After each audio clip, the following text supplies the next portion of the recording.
e entendessem o que é que a Bíblia nos ensina a ser, para que a gente pudesse armar, né, para a nossa luta espiritual com o Evangelho, né, para guerrear contra esses pensamentos que cercam a nossa juventude, e não só a juventude.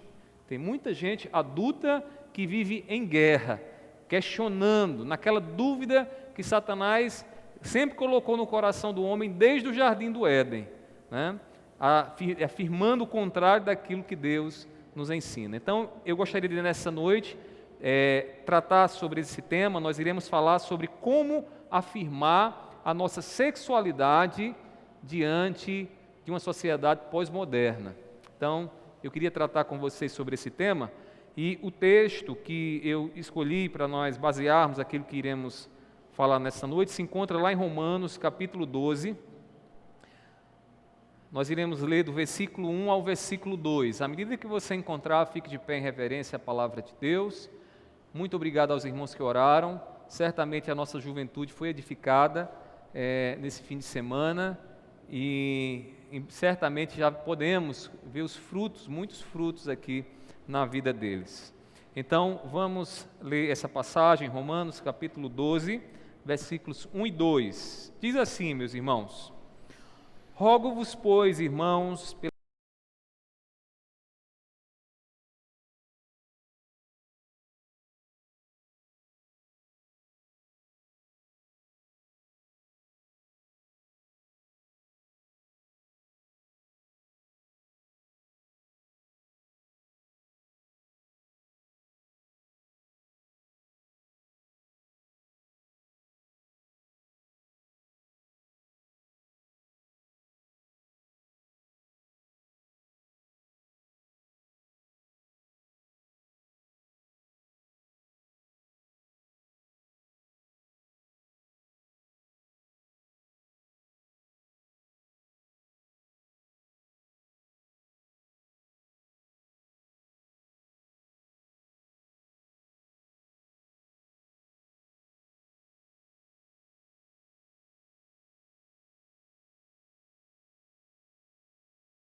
misericórdia de nós. Usa-nos para a glória do Teu nome, assim eu te oro, em nome do Teu Filho amado Jesus. Amém. Amém. Os irmãos podem se assentar.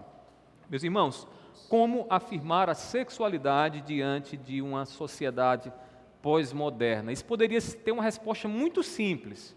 Você poderia dizer, pastor, a resposta é, eu sou homem, e a mulher dizer, eu sou mulher. Mas o que nós vivemos, irmãos, esse período que nós estamos vivendo não é tão simples assim. A gente vê uma completa loucura, onde as pessoas negam a realidade daquilo que elas sabem que são, né? A loucura, ela faz isso, ela afasta você de uma noção daquilo que é real, daquilo que está diante de você. Você sabe que é, mas você trata de uma outra forma. Assim, irmãos, muitos olham para a sua sexualidade e afirmam o contrário, dizendo, por exemplo, que é uma mulher no corpo de um homem e um homem no corpo de uma mulher. E isso, irmãos, tem sido bombardeado noite e dia a mente dos nossos filhos, a mente de nós adultos. Basta você assistir um filme ou ler um livro mais atual e você vai perceber que isso tem sido o tempo todo colocado diante de você, que você mesmo tendo um corpo de uma mulher, todas as traços de uma mulher, você ainda assim não é uma mulher, você pode ser uma outra coisa.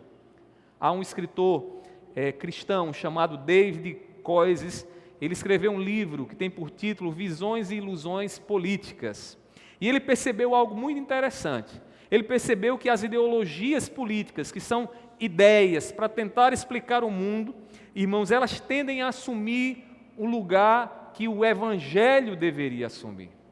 Irmãos, a grande guerra contra as ideias que o mundo tem levantado e que são opostas a Deus, é porque essas ideias tentam tomar o lugar do Evangelho no nosso coração. E quando tentam assim tomar o Evangelho no nosso coração e conseguem, elas nos fazem viver uma completa loucura. Porque como eu me olho diante do espelho e afirmo outra coisa que não sou eu, que eu penso que sou. E aí, meus irmãos, em sociedades cada vez mais secularizadas, que têm negado a Deus, que têm rejeitado a Deus, as ideologias têm assumido o lugar do Evangelho, têm assumido o lugar que deveria ser o Evangelho, a guiar e a dizer a realidade, a verdade das coisas, as coisas como são.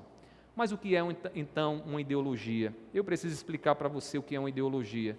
Ideologia, irmãos, é uma teoria que tenta explicar o mundo, que diz para você o que é o mundo, o que é verdade e como as coisas são. E detalhe, existem ideologias no plural, né? Não existe uma só ideologia. A guerra entre elas é qual é a melhor, qual é a que tenta explicar o mundo de forma mais correta, mais coerente. Meus irmãos, o Evangelho é que explica o mundo para nós que somos cristãos. O Evangelho, a boa nova, Cristo Jesus diz: eu sou a verdade, eu sou a vida. Vocês querem saber qual é a vida que Deus tem para vocês e como vocês viverem harmoniosamente na família, no trabalho, em tudo que vocês fazem? Ouçam o Evangelho. E se você não ouvir o Evangelho, uma ideia vai chegar para tentar explicar o mundo. E essa ideia é chamada de ideologia. Ideologia. Esses dias alguém colocou lá um meme no Facebook, acho que foi no Facebook, foi no Instagram, em que dizia, né, que cria na ideologia do Gênesis. Irmãos, nós não cremos na ideologia do Gênesis porque o Gênesis não é uma ideologia. O Gênesis não é uma ideia dos homens para explicar a realidade. O Gênesis é revelação de Deus, é Deus, irmãos, tirando o véu da realidade e dizendo para nós: olha, eu vou mostrar para você o que é o universo, por que esse universo existe, quem são vocês diante de mim. E nós precisamos deixar isso bem claro, porque se nós tratarmos o Evangelho no mesmo patamar de uma ideologia, irmãos, nós estaremos diminuindo a glória de Deus no Evangelho. O Evangelho não pode ser tratado no mesmo patamar. Irmãos, a única ideia que a Bíblia nos revela é a de Deus e não a ideia dos homens. Entenda bem isso. É verdade que se você observar os livros, foram homens que se escreveram. Porque se não fossem homens que escrevessem o que está aqui nas Escrituras, certamente você não entenderia. Você precisa de uma linguagem de homem para entender o que está na Bíblia e as ideias que Deus deseja comunicar. A gente chama isso de a doutrina, né, da inspiração. Deus usa homens como instrumento para comunicar a sua vontade. Agora, estes homens que comunicam a vontade de Deus, cremos que de uma forma especial eles são capazes de revelar a vontade de Deus perfeitamente. Eles continuaram pecadores? Sim. Paulo, Pedro, Lucas, Marcos, João, continuaram pecadores. Porém, numa obra sobrenatural, como a própria Bíblia nos diz, que toda a Escritura foi inspirada por Deus, é a Bíblia quem diz isso. É ela quem diz isso, não é eu que quero que a Bíblia seja assim. Ela diz que ela foi inspirada por Deus, soprada por Deus. E esses homens, movidos pelo Espírito Santo de Deus, então escreveram as Escrituras. Mas eles não escreveram as ideias deles. Eles escreveram a ideia de Deus. Eles escreveram que Deus está nos explicando acerca da realidade da vida, do mundo, de quem nós somos, dos nossos relacionamentos. Irmãos, a ideologia, em muitos momentos, ela é contrária à realidade. A coisa é tão absurda, irmãos, que nos coloca num contrassenso. E eu poderia exemplificar para vocês um fato que a mulher e os homens sabem que a coisa não deveria ser assim. Por exemplo, o que você acha de ir ao supermercado e quando estiver lá no supermercado, o marido está lá empurrando, o marido está lá com você, lhe acompanhando, e você empurrando o carrinho, e ele enchendo o carrinho de coisas, e vai colocando coisas e mais coisas no carrinho, daqui a pouco o carrinho está pesado, e ao invés dele lhe ajudar, ele diz simplesmente, empurre e vá para a fila, e quando estiver lá com as bolsas cheias de produto, você então coloque elas nas suas costas, leve para o carro e coloque na mala. Meus irmãos, eu tenho certeza que se você é mulher, você sabe que isso não daria certo com você. E eu vou lhe dizer por que não daria certo. Porque Deus te criou de forma bem frágil. A mulher, em relação ao homem, o homem tem força, o homem tem músculo, o homem pega peso. A mulher, irmãos, ela foi criada para ser cuidada, ela é a parte sensível do relacionamento, dessa união maravilhosa que Deus estabeleceu entre um homem e uma mulher. Logo, é o homem quem deveria estar pegando peso, é o homem quem deveria estar empurrando o carrinho, é o homem quem deveria colocar ali o peso, todo o peso na mala do carro, porque a gente percebe, irmãos, que no senso comum, não precisa de muita explicação, as coisas deveriam ser assim. Irmãos, a ideologia tem muitos aspectos semelhantes à loucura. Um psiquiatra esses dias falava sobre a loucura, eu estava escutando uma entrevista, e um psiquiatra bem renomado aqui no nosso país, e ele dizendo como é que ele consegue perceber quando alguém, de fato é louco. E este alguém se torna louco quando ele começa a tratar as coisas que fazem parte da realidade, que nós sabemos que as coisas, que aquilo é aquilo mesmo, e ele começa a dar um outro significado. Se eu pergunto aqui a vocês, o que é isso aqui? Você pode dizer, pastor, isso aqui, claro, é uma Bíblia. É uma Bíblia. Mas se eu olho para isso aqui e começo a achar que isso aqui, de repente, é a minha esposa, e eu vou amar ela, vou casar com ela, a minha esposa. E não é linguagem figurada. Estou dizendo que a Bíblia é a minha esposa. Irmãos, por acaso eu estou agindo com a minha mente normal, com um juízo são? Eu não estou agindo, porque o que eu estou vendo aqui, irmãos, é uma Bíblia. Eu não estou vendo uma esposa, uma mulher do sexo feminino, eu não estou. Mas a loucura, quando ela toma a mente de alguém, ela faz com que esse alguém julgue a realidade totalmente diferente, com outras ideias. E aí, irmãos, que há uma semelhança muito grande entre determinadas ideologias e a loucura. Porque um homem que diz, eu não sou um homem, eu sou uma mulher num corpo de um homem, o que é que ele está fazendo, se não julgando a realidade de forma distinta daquilo que a realidade é? Então, quando o psiquiatra falou isso, imediatamente eu pensei, meu Deus, isso é loucura. E de fato a Bíblia classifica como trevas e loucura o mundo. Porque o mundo, irmãos, vive segundo o que eles querem viver e não segundo a sabedoria que Deus revela. Meus irmãos, a ideologia tem muitos aspectos semelhantes à loucura. Irmãos, a loucura, ela nos leva a agir, de uma forma distinta da realidade. Uma pessoa, por exemplo, que decide fazer de uma Bíblia a sua esposa, ela não está com o juízo sã. Ela precisa imediatamente ser cuidada, ela precisa ser remediada. A sociedade pós-moderna, irmãos, vê a sexualidade como algo que deve ser ideologizado. Há uma distinção na sociedade entre sexo e gênero. Vocês já devem ter ouvido muito sobre isso. Sexo é aquilo que o seu corpo biologicamente evidencia, Então, você tem o quê? Você tem órgãos genitais masculino e feminino, o homem, claro, com um órgão masculino e a mulher com um órgão feminino. Você tem traços do seu corpo, inclusive cromossomas diferentes, porque as mulheres têm lá os seus cromossomas e o homem também. Ou seja, há uma série de distinções que, o que é isso? Sexo. Isso é a definição de sexo. Só que a sociedade criou uma ideia, que é a ideia de gênero. E o gênero nada mais é do que uma construção social e cultural onde você diz o que você quer ser. Você tem um sexo segundo o mundo, não é segundo as Escrituras. Você é aquilo que Deus te fez. Você tem sexo. Gênero, irmão, você não constrói um gênero. Você tem um sexo que define o que você é, se é homem ou se é mulher. Mas aí o mundo diz, não, existe um aspecto cultural que precisa ser considerado, que o gênero pode ser determinado pela cultura. Eles podem pensar assim, e o mundo tem propagado isso, tem inculcado isso na sua cabeça, na cabeça dos seus filhos. E é aí que surge a dúvida de Satanás, sabe por quê? Porque você pega muitas vezes um jovem questionando o seguinte, eu sou de fato um homem?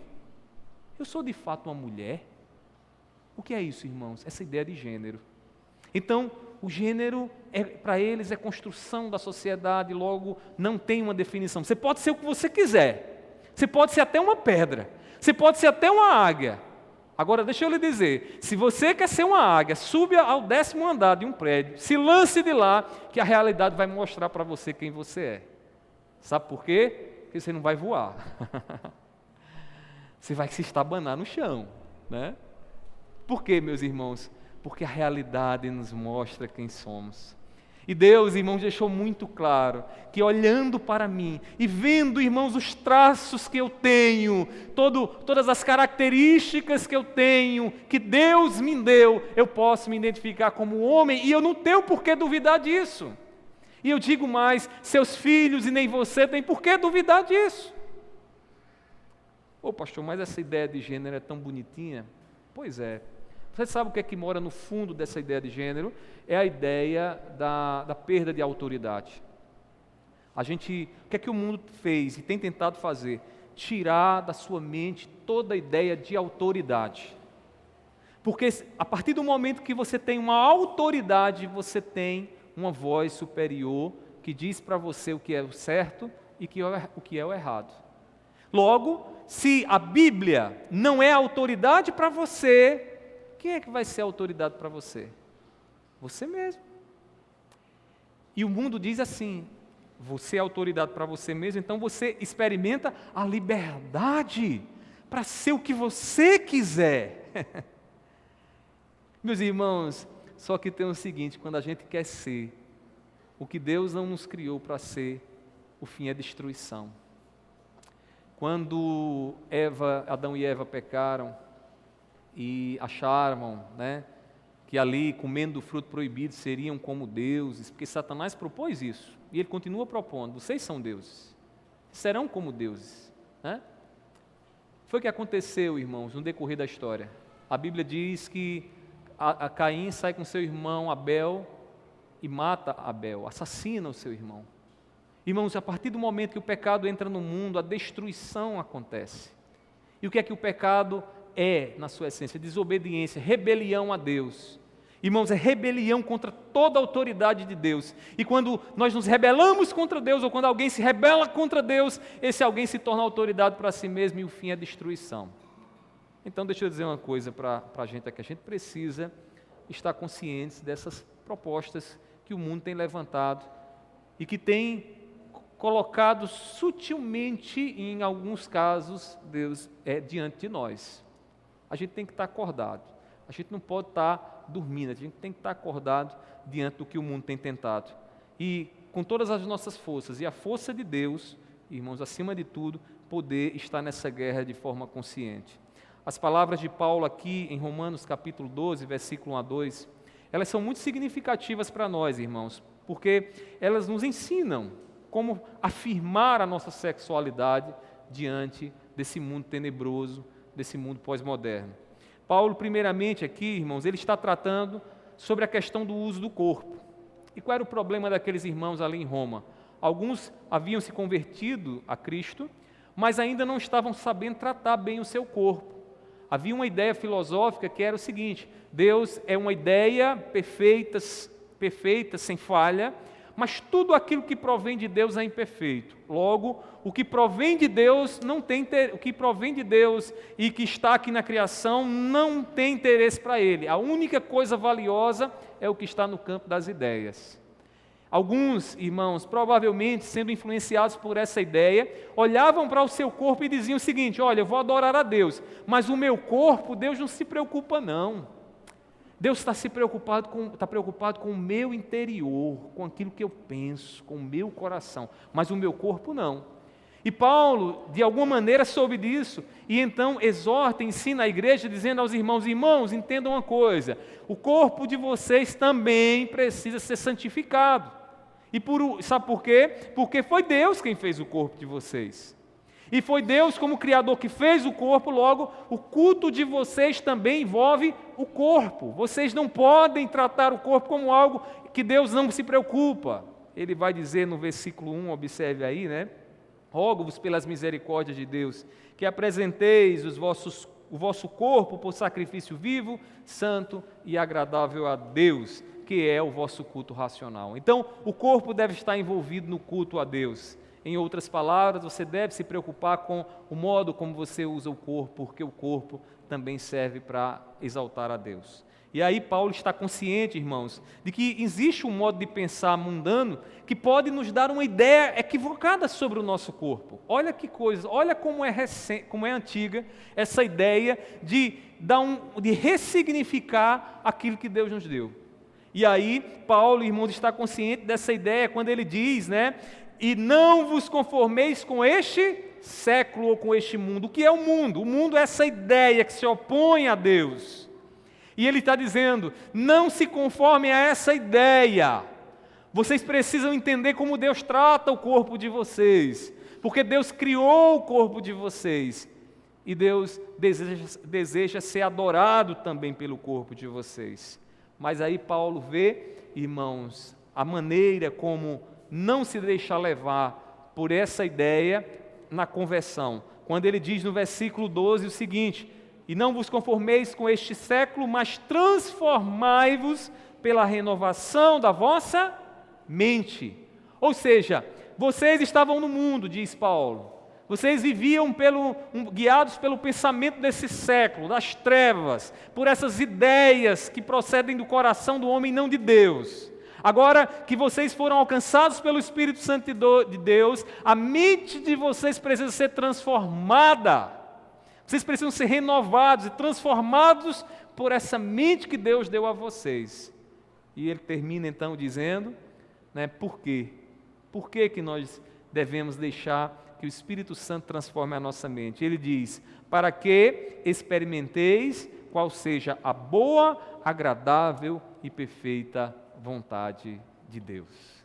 Então Paulo conclui dizendo, irmãos, se for a mente de Deus a transformar vocês e a dar a vocês o entendimento de quem vocês são, do corpo que vocês têm, que você como homem, que você como mulher é mulher, vocês estarão experimentando a vontade de Deus. Poderíamos até dizer, vocês estarão glorificando a Deus, porque vocês estarão vivendo aquilo que Deus criou vocês para vocês serem. Meus irmãos, para afirmar a sexualidade que Deus nos deu, nós precisamos ser moldados pelo Espírito Santo e pela palavra, como Paulo nos deixa claro aqui. Então, como podemos ser moldados pelo Espírito e pela palavra? Como é que isso acontece? Eu queria que você notasse comigo 3 coisas aqui que Paulo deixa claro nessas palavras que nós acabamos de explicar. Primeiramente, irmãos, precisamos compreender a misericórdia de Deus para a nossa sexualidade. Em outras palavras, a primeira coisa que a gente precisa compreender, irmãos, é o favor que Deus nos deu em Cristo Jesus. Por quê? Porque o favor que Deus tem em Cristo Jesus, a misericórdia dele revelada em Cristo Jesus, nos dá um verdadeiro entendimento de quem nós somos e de quem Deus é. O Evangelho, ele nos redime da miséria do pecado que governa o nosso corpo. O pecado não atingiu apenas o nosso coração, o nosso corpo também foi afetado, de maneira que a gente acaba usando o corpo de uma forma equivocada, e Deus não é glorificado quando isso acontece. Paulo baseia a sua exortação nas misericórdias de Deus. Veja o início do versículo 1, observe aí Romanos 12, 1. Ele diz assim, rogo-vos, pois, irmãos, pelas misericórdias de Deus. Ele roga, ele pede aos irmãos, baseado em quê, irmãos? Na inteligência e na sabedoria dele, em alguma ideia que o mundo tem a oferecer, não. Ele roga e ele faz essa exortação baseado nas misericórdias de Deus, que ele havia acabado de apresentar do capítulo 1 ao 11 de Romanos. E em que consiste essa misericórdia? Todos nós somos pecadores, o nosso corpo está desviado da vontade de Deus, mas Cristo Jesus veio a este mundo para redimir o nosso corpo. Isso é misericórdia de Deus. Então ele roga à igreja baseado na misericórdia de Deus. Meus irmãos, a santificação que nós precisamos, irmãos, que a igreja deveria buscar, no caso lá de Roma, irmãos, era motivada por uma coisa, pela misericórdia do Senhor, pelo entendimento do Evangelho. O que é que aconteceu, irmãos, no mundo? No dia que o pecado entrou no mundo, nós saímos da rota que Deus havia estabelecido. Nós ficamos perdidos, não sabemos bem o que fazer com o que temos, com o que somos. Ou seja, estamos completamente perdidos. quando Cristo Jesus vem a este mundo, e Ele se encarna como homem, irmãos, então nós podemos olhar para Jesus e entender a rota que Deus estabeleceu para nós. Em outras palavras, a misericórdia de Deus nos chama para os trilhos, nos chama para a rota que Deus sempre quis para as nossas vidas. E quando nós então entendemos isso e vivemos nessa rota, irmãos, Deus é glorificado. Sabe por quê? Porque você saberá usar o seu corpo. Você dirá realmente quem você é, sem temor. Sabe por quê? Porque o Evangelho vai iluminar o seu entendimento e você compreenderá que você é criação de Deus. E como criação de Deus, Deus fez todo o seu corpo, com toda essa riqueza de detalhes, para que o teu corpo glorifique a Ele. Meus irmãos, a misericórdia de Deus, ela nos alcançou e nos levou de volta à dependência de Deus. Como diz João capítulo 1, versículo 12, mas a todos quanto o receberam, Jesus Cristo, deu-lhes o poder de serem feitos filhos de Deus, a saber, aos que creem no seu nome. Meus irmãos, diante disso, deixa eu lhe dizer uma coisa, se você não entender a misericórdia de Deus, através do Evangelho, você nunca terá a motivação correta para afirmar a sua sexualidade. Sabe por quê? Porque o mundo vai fazer você questionar. O mundo vai fazer uma pressão sobre você para que você aceite aquilo que o mundo está dizendo que você pode ser, quando você sabe que você não tem como ser. Foi feito certa vez um experimento, com um grupo. E o experimento consistia no seguinte: um professor, pegou uma série de alunos e mostrava para esses alunos uma plaquinha na cor verde e dizia o seguinte: olha, essa plaquinha vocês vão afirmar que não é verde, essa plaquinha ela é rosa. E aí os alunos começaram a concordar e dizer que aquela plaquinha era rosa, era rosa, era rosa, era rosa. E em que consistia o experimento? Trazer alguém de fora e fazer entrar naquela sala repleta de alunos que diziam que a plaquinha era rosa ao invés de verde, e quando então aquela plaquinha era afirmada como rosa, mesmo aquele que entrava vendo que era verde, ele, pela pressão do grupo, acabava dizendo, é rosa. O que foi que esse experimento comprovou, irmãos? Que a pressão social tem muita força sobre nós. Que na escola o seu filho está rodeado de coleguinhas e amigos que dizem, você pode ser uma mulher no corpo de um homem. E você pode acreditar nisso, pela pressão do grupo. Agora deixa eu lhe dizer uma coisa, você só terá força espiritual para resistir a tudo isso, se você entender a misericórdia de Deus. Porque a misericórdia de Deus te levará a entender quem você é diante de Deus. Que você é fruto de Deus, que tudo que Deus criou é bom, inclusive você, e que você não tem por que duvidar disso, e mesmo que todos os seus colegas digam que você pode ser alguém que você não é, você pode afirmar quem Deus te fez, e dizer, eu sou homem, e você que é mulher, dizer, eu sou mulher. Paulo está dizendo, rogo-vos pelas misericórdias de Deus, e a gente precisa entender essas misericórdias de Deus, irmãos, para não temer afirmar, adolescentes, jovens, crianças, escutem bem isso aqui, porque vocês serão bombardeados, vocês já estão sendo bombardeados, vocês devem ter ouvido a última, de que em alguns lugares já há quem defenda a questão da mudança de sexo para crianças. Então uma criança diz, eu não sou um homem, e os pais estão autorizando que as crianças tenham o seu órgão genital amputado, e através de uma cirurgia plástica, aquele rapazinho se torna agora uma mulher.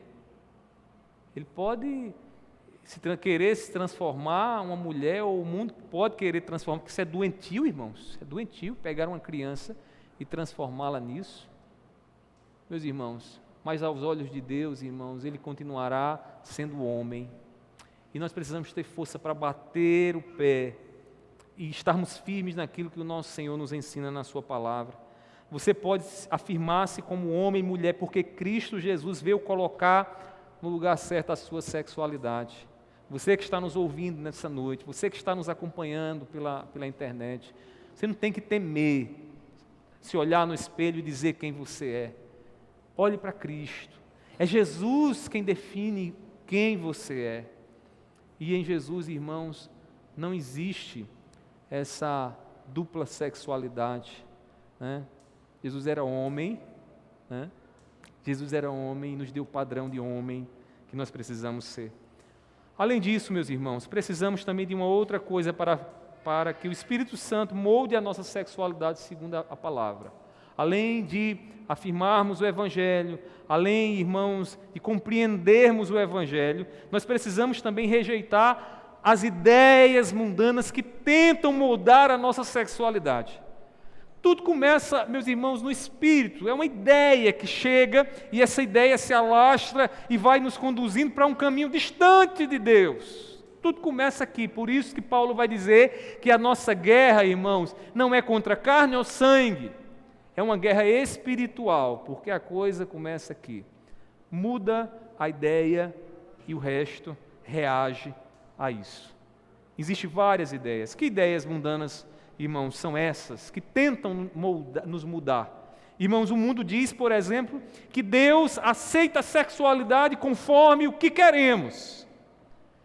Irmãos, o mundo diz, olha, Deus é amor e Deus não vai rejeitar as suas escolhas. Porque se você diz hoje que quer ser uma outra coisa, Deus vai lhe aceitar. Nesse discurso, que é uma ideia mundana, Deus tem sido colocado no pé de igualdade das suas vontades. Das nossas vontades. Isso é mentira. Porque nós fomos criados para obedecer a Deus. Nós temos um Senhor, nós temos um Deus a quem prestamos reverência, a quem cultuamos nessa noite. E esse Deus, irmãos, não está em hipótese alguma submisso à nossa vontade. Ele é soberano, Ele age como Ele quer, Ele decretou as coisas como as coisas devem ser, e nós, irmãos, não temos por que nem brigar com Ele. Meus irmãos, o mundo incentiva a promiscuidade da sexualidade. Irmãos, o corpo se tornou objeto do prazer. E sabe por quê? Que principalmente as mulheres, os homens também, mas principalmente as mulheres, irmãos, têm se comportado cada vez de forma mais promíscua, as mulheres mundanas. Irmãos, às vezes eu estou andando na rua, irmãos, é constrangedor a maneira como determinadas mulheres fazem questão de mostrar as suas partes íntimas. É constrangedor. Agora, você sabe por que isso tem aumentado, irmãos? Isso tem aumentado, sabe por quê? Porque perdeu-se o propósito do corpo, um propósito mais elevado. O que é que a Bíblia nos diz? Quer comais, quer bebais, ou façais qualquer outra coisa, fazei tudo para a glória de Deus. O uso do meu corpo é para glorificar a Deus. E quando esse propósito, irmãos, se perde, então eu posso usar o corpo como eu imagino que eu devo usar para alcançar algum sentido para ele. E o que é que tem prevalecido nos nossos dias? Tem prevalecido a ideia de que o corpo tem uma função: dar a você alguns momentos de prazer, de alegria e de felicidade. É isso que o mundo tem pregado. É isso que o mundo tem anunciado. São essas ideias que o mundo tem colocado diante de nós. Na igreja de Roma, meus irmãos, para quem Paulo escreveu essas palavras que nós lemos, a ideia mundana era a seguinte: o corpo não tem relação nenhuma com o culto a Deus. Você pode usar o corpo como você bem entender, com os prazeres que o corpo te dá, porque Deus não está preocupado com isso. Deus está preocupado com o teu coração. Olha que ideia perversa, irmãos. Que ideia que dá para você um senso de que eu posso fazer o que eu quiser com o meu corpo, que não tem nada demais. Meus irmãos, o corpo foi criado para a glória de Deus. A gente precisa dizer aos nossos filhos isso. A gente precisa ensinar aos nossos filhos, aos nossos netos, aos nossos sobrinhos, aqueles que estão debaixo das nossas asas isso. Você foi criado para a glória de Deus. Tudo o que está em você, se você usar como Deus estabeleceu, você vai estar honrando a Deus. Nada que você tem um propósito em si mesmo. Tudo o que você tem, você recebeu de Deus para a glória de Deus. Meus irmãos, Paulo é claro aqui quando ele expressa como a igreja deveria pensar. Veja o que ele diz no início do versículo 12. Versículo 2, ele diz assim, Romanos 12, 2. E não vos conformeis com este século, mas transformai-vos pela renovação da vossa mente. O que é que ele está fazendo aqui? Está dizendo à igreja, rejeitem essas ideias contrárias ao Evangelho. Rejeitem, não tomem a forma que o mundo está estabelecendo para vocês. Não tomem essa forma, porque a forma do mundo não glorifica a Deus. No fim vai ser só destruição. Vai ser só destruição. Irmãos, quantas vidas destruídas não estão aí? Quantos mortos-vivos não estão aí por usarem o corpo da maneira que querem? Por viverem, irmãos, mergulhados na promiscuidade, né? Se afundando cada vez mais, porque a coisa é mais ou menos assim, a pessoa hoje tem uma sensação de prazer, amanhã ela quer um pouco mais, e um pouco mais, e um pouco mais, e ela chega a um ponto que ela não encontra mais a satisfação que ela tanto quer, e ali ela está escravizada, e ali, irmãos, ela se desumaniza, ela busca as experiências, irmãos, para além daquilo que está dentro da normalidade. Não se escandalize com o que eu vou dizer, mas hoje, irmãos, tem se pregado por aí que não há nada demais pessoas terem relações sexuais com animais. A zoofilia tem crescido. E por quê, irmãos? Simplesmente porque o corpo perdeu seu sentido, virou instrumento de prazer. E a pessoa acha que pode ter prazer de como ela quer. E quando os limites, aquilo que está dentro de uma relação comum sexual, já não satisfaz, ela vai buscar em outros lugares. E isso, irmãos, é degradante. Isso é humilhante. Meus queridos irmãos, esse pensamento, irmãos, nós precisamos estar acordados para poder repreender e rejeitá-lo. As ideias mundanas para Paulo aqui deveriam ser fortemente rejeitadas, pois a igreja ela é transformada, não pela uma ideologia, ela é transformada, irmãos, pelo Evangelho, o Evangelho de Cristo Jesus. Por isso que ele vai dizer, mas transformai-vos pela renovação da vossa mente. Meu querido irmão, minha querida irmã, cuidado com as ideias que você tem ouvido acerca da sua sexualidade. Cuidado, cuidado mesmo. E eu vou lhe dizer uma coisa, tome cuidado com o que você tem ouvido, tome cuidado com o que você tem lido, tome cuidado com o que você tem assistido, porque essas ideias não chegam para nós, irmãos, filosoficamente complexas, elas chegam para nós diluídas em coisas que nós acabamos assumindo e não percebemos que estamos simplesmente seguindo um padrão de pensar que não condiz com a palavra de Deus. Então a gente precisa ter cuidado com isso, irmãos. Saiba de uma coisa, estar acordado e dar nome a essas coisas nos coloca numa guerra. Nos coloca numa guerra. Porque a partir do momento que você afirma isso que eu estou falando aqui nessa, que você é homem e que a mulher é mulher, que deveria ser algo óbvio, o mundo vai lhe cancelar. O mundo vai lhe perseguir, o mundo vai querer calar você, o mundo vai dizer para você, você não pode falar isso. Mas é melhor, irmãos, estar em guerra com o diabo do que em paz com o diabo. Pode ter certeza disso. A gente não foi chamado para ser amados pelo mundo. Porque o nosso Senhor, enquanto esteve nessa terra, Ele não foi amado pelo mundo. O seu fim foi uma cruz, onde Ele foi zombado, desprezado, morto, crucificado. Eu não sei por que a gente acha que conosco tem que ser diferente. Certamente, se alguém pensa assim, precisa compreender o que é o Evangelho. A gente está nesse mundo como luz, a gente clareia, irmãos, aquilo que está em trevas. O nosso modo de vida, a gente não arruma confusão, viu? A gente não está aqui para arrumar confusão, não é esse nosso propósito. A gente está aqui simplesmente para ser fiéis ao nosso Deus. E à medida que nós somos fiéis a Deus, problemas vão aparecer na nossa vida. A Bíblia fala de João Batista, que vendo o erro, né, ali praticado na sua época, perdeu a sua cabeça. Perdeu a sua cabeça simplesmente por afirmar que determinados relacionamentos, né, que o líder da sua época estava mantendo, não eram dignos, não honravam a Deus. Irmãos, nós precisamos de muitos Joãos Batistas nos nossos dias. Não podemos temer. O mundo, irmãos, ele faz de tudo, entenda bem isso.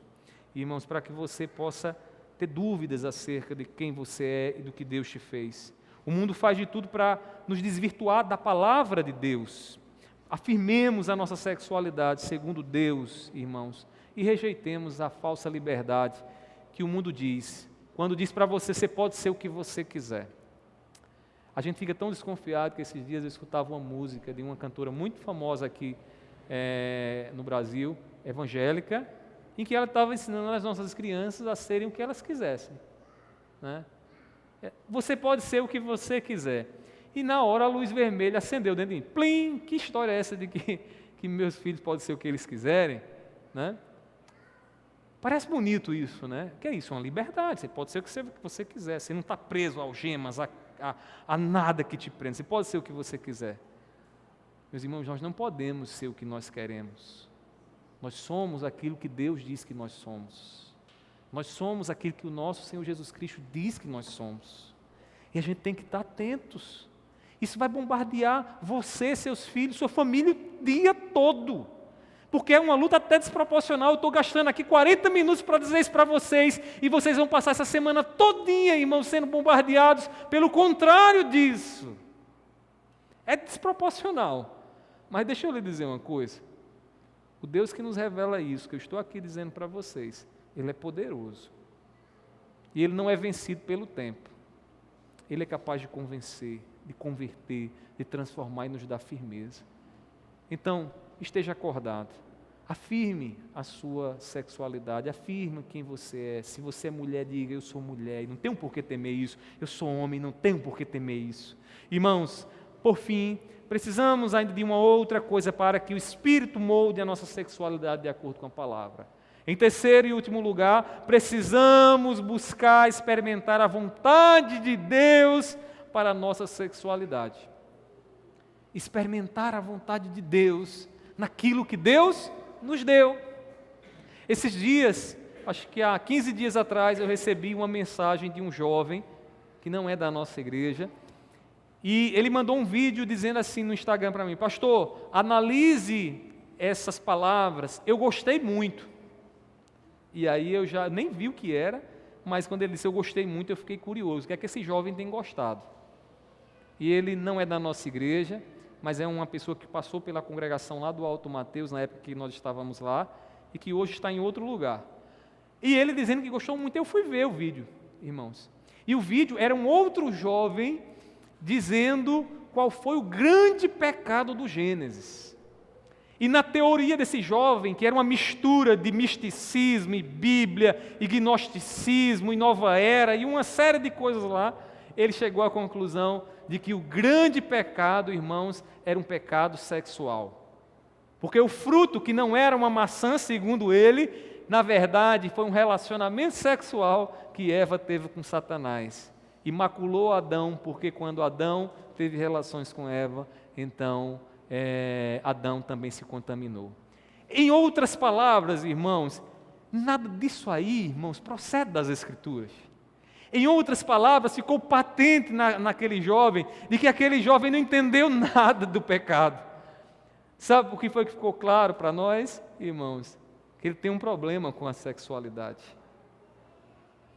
Porque ele tem uma visão equivocada do sexo, como se sexo fosse algo do capeta. Como se sexo foi o diabo quem criou, não foi Deus quem fez. Não foi Deus quem desenhou tudo bonitinho. Foi o diabo que fez. Irmãos, isso é uma mentira. Isso é uma mentira. E a gente precisa experimentar a vontade de Deus naquilo que Deus criou, estabeleceu para nós. Que ideia é essa? Que história é essa de que aquilo que Deus fez foi o diabo que fez? Não foi o diabo que fez, e nem é ruim, muito pelo contrário. Irmãos, é uma bênção. A vontade de Deus, irmãos, para nós está revelada em Cristo Jesus. Portanto, irmãos, em Cristo é que nossa sexualidade é experimentada de forma que glorifica a Deus. Paulo, ele diz o propósito de santificar o corpo, quando ele diz no finalzinho do texto que lemos, assim: para que experimenteis qual seja a boa, agradável e perfeita vontade de Deus. Para quê? Mas quando é que a gente experimenta isso? Quando a mente é transformada pelo Evangelho, por Cristo Jesus. O fim é experimentar a boa, agradável e perfeita vontade de Deus. Meus irmãos, é preciso obedecer a Cristo para que a vontade de Deus seja experimentada. Não tem como experimentar a vontade de Deus sendo desobediente ao Senhor Jesus. A sexualidade é experimentada segundo a vontade de Deus quando vivemos os nossos papéis conforme Deus criou. E a palavra é muito clara em dizer o que é que o homem deve ser e o que é que a mulher deve ser. Por exemplo, ao homem cabe 4 coisas. Primeiro, proteger. Segundo, prover. Terceiro, liderar. Quarto, amar. Um homem que é homem, segundo a Bíblia, tem que ter essas características. E eu diria mais, de quebra, né?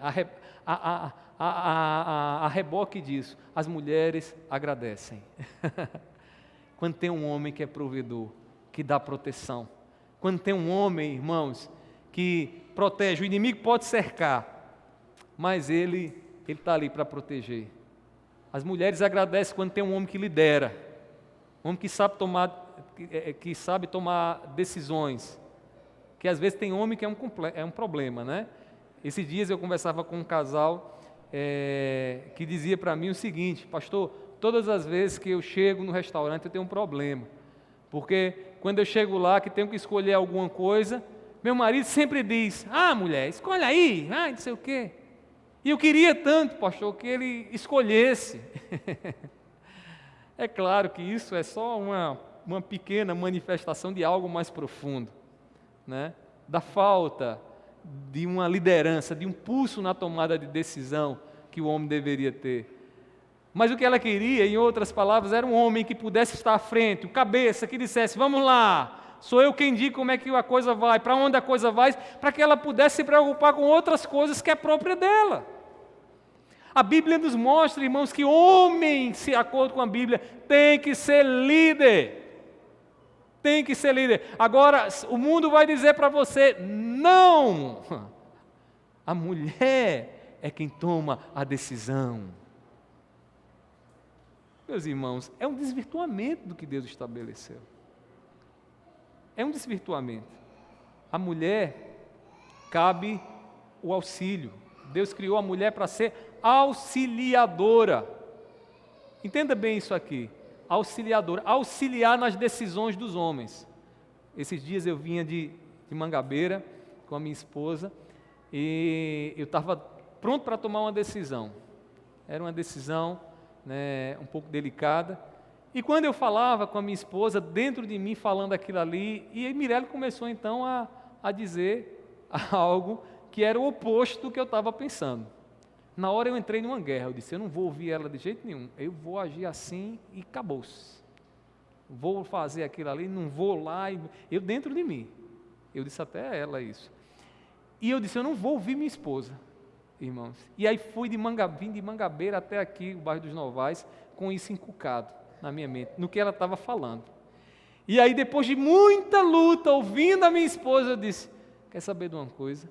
Eu acho que ela tem razão. E eu cedi, e graças a Deus deu tudo certo. Depois eu percebi uma coisa: se eu não tivesse ouvido o conselho que minha esposa me deu, a minha auxiliadora, eu teria um problema. Quando eu digo que você tem que ser homem, eu não estou dizendo que você tem que desprezar o que sua esposa diz, muito pelo contrário. Ela foi dada como auxiliadora, escute o que ela tem para dizer. Porque eu vou te dizer uma coisa, viu, amigão? Vou lhe dizer uma coisa. Se você quer sinceridade de alguém, que você pergunta para ela o seguinte: meu amor, essa combinação de roupa tá boa? Ela diz: está horrível. Sabe quem é que vai te dizer isso? Tua auxiliadora. E às vezes ela diz, né? Tá tão bonita assim não, né? Às vezes ela é mais firme.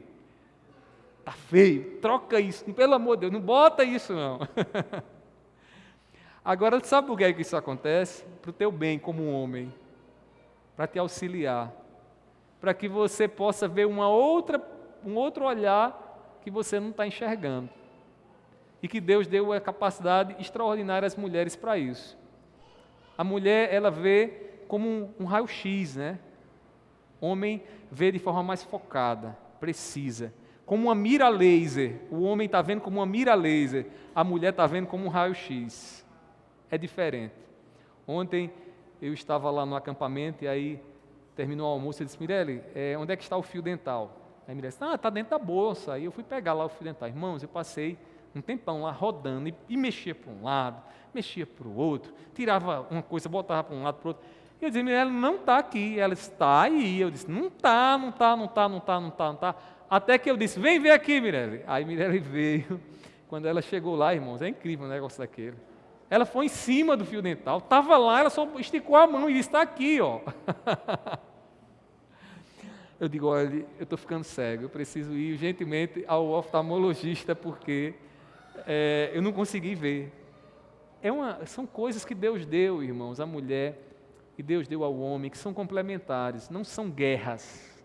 Não é quem é melhor do que quem, irmãos, são complementares. É como eu perguntar a você: qual é a perna mais importante para você, a da direita ou da esquerda, para você andar? Qual é a mais importante? Você tem uma perna mais importante? Não tem perna mais importante.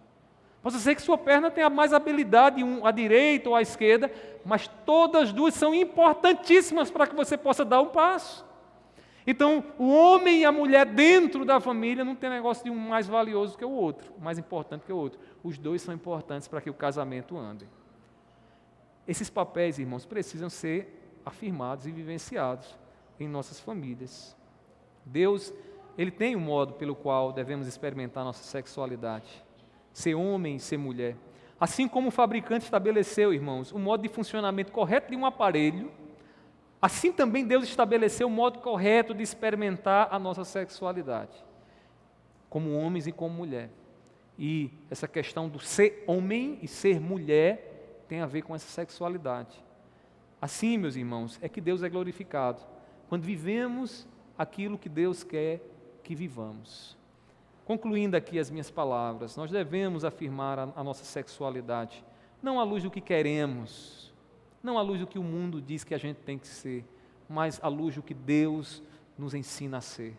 Irmãos, mesmo que o mundo seja afrontado, mesmo que o nosso pescoço seja mirado, porque certamente vai ser, nós devemos viver a vida que Deus tem para nós, porque, irmãos, é a verdade, porque é andar na luz, porque é viver, irmãos, com um propósito estabelecido, e é viver de forma abundante. Sabe por quê, irmãos? Porque tudo o que nós fazemos em Deus não tem limites. Tem limite para amar, irmãos? Tem não. Tem limite para se alegrar em Deus? Não tem, irmãos. Não tem limites. Quando eu estava na universidade, um professor me disse que chegaria um dia em que as famílias não seriam mais estabelecidas entre um homem e uma mulher. Eu fiquei chocado quando eu vi aquilo ali, embora não fosse fera quando eu entrei na universidade, e via muitos jovenzinhos, escandalizados com isso, mas eu fiquei chocado porque eu vi um professor universitário dizendo uma coisa daquela, e ele dizia: não vai precisar mais de homem e mulher para se ter família. Só, irmãos, que ele não quis ver uma ideia que é absurda naquilo que ele diz. Sabe por quê? Irmãos, pois é entre um homem e uma mulher que famílias podem ter algum futuro. E por que não dizer, a sociedade pode ter algum futuro, né?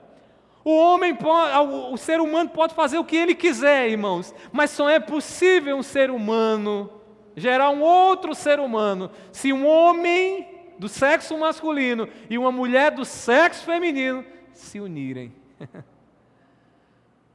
Irmãos, os gametas masculino e feminino vão estar lá no homem e na mulher, e ali vai vir uma criança. O absurdo daquele professor foi imaginar, que era possível que isso acontecesse sem a necessidade de um homem e de uma mulher. Absurdo, loucura. E é essa loucura que o mundo tem levantado contra os nossos filhos, contra a nossa família e contra nós. E nós não podemos titubear, ficar com medo de dizer que não é bem assim. Meus irmãos, a gente precisa dar nome às coisas. E a gente precisa combater essas coisas, afirmando aquilo que Deus nos deu para a glória dEle. Que Deus coloque essa palavra em nossos corações. A mensagem nessa noite é só um alerta, é só um estalar de uma pequena luz para que você entenda a dimensão do que a gente está vivendo. E você esteja acordado para entrar na batalha com as armas certas, né? Usando a oração, crendo na palavra, tendo a ousadia do Espírito Santo para viver essa batalha que Deus nos deu. Que Deus aplique sua palavra. Fiquemos de pé, vamos orar, vamos pedir a graça do Senhor sobre as nossas vidas. Meu Deus, nós te agradecemos, Senhor. Te agradecemos porque vivemos num mundo de trevas, mas nós temos a luz da Tua palavra. E por meio dela, Senhor, nós podemos ver o que está acontecendo à nossa volta. Por meio dela, Senhor, nós ganhamos do Senhor ousadia para dizer aquilo que o Senhor nos fez, aquilo que somos, e não ter medo de afirmar, e isso doa a quem doer. Meu Deus, tenhas misericórdia de nós. Nos ensina, Deus, a viver ousadamente nesse mundo. Dá-nos mais do Teu Espírito. Livra-nos, Senhor, do temor que o mundo muitas vezes tem gerado por pressões, meu Deus, mas que cremos, Deus, que tudo isso, todo esse custo, toda essa batalha, ela tem, Deus, um grande galardão para nós. Meu Deus, eu te peço, seja assim com a Tua igreja, seja assim conosco, assim eu te peço, te oro e te agradeço, em nome do Teu Filho amado Jesus. Amém. Que a graça do nosso Senhor Jesus Cristo, o amor de Deus e a comunhão do Espírito Santo estejam sobre todos, hoje